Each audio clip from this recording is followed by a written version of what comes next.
Hello, I will be speaking about first process of normalization.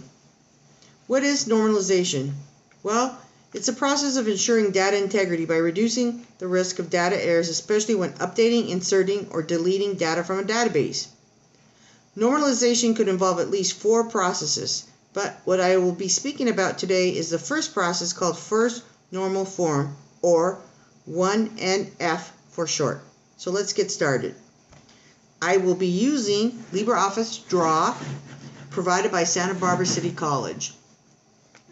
And when you look at the first page here, I've created a table titled Shoe Table. In Shoe Table, it has 4 columns. The first column being shipping num, second ship date, third shoe ID, fourth shoe price.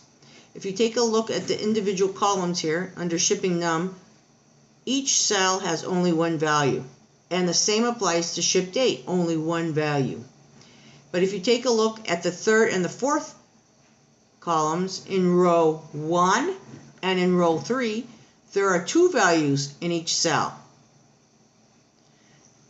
And in order to be qualified as first normal form, you should have a unique ID or primary key, which we do.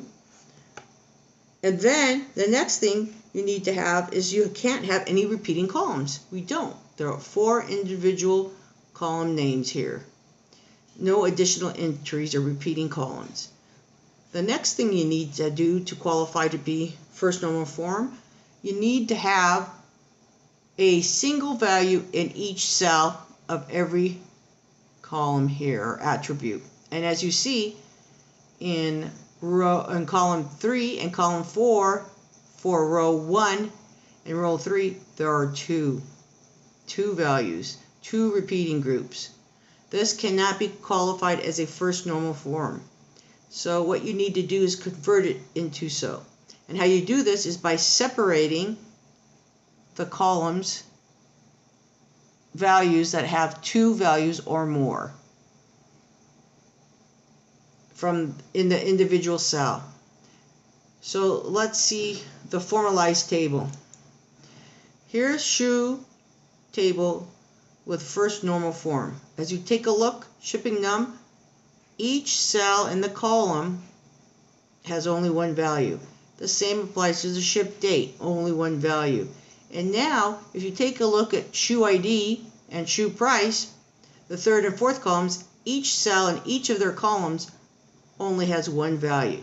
So this meets the qualification of first normal form. But how is this done?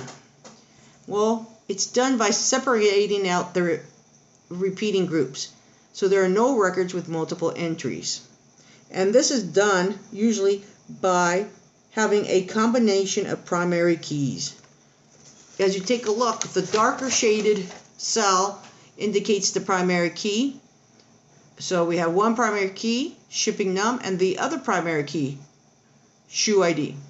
And shipping num will have a relationship with shipping date, with ship date, and shoe ID has a relationship with shoe price. And because we are using a combination of primary keys, we are able to eliminate these repeating groups. And now there are no records with multiple entries.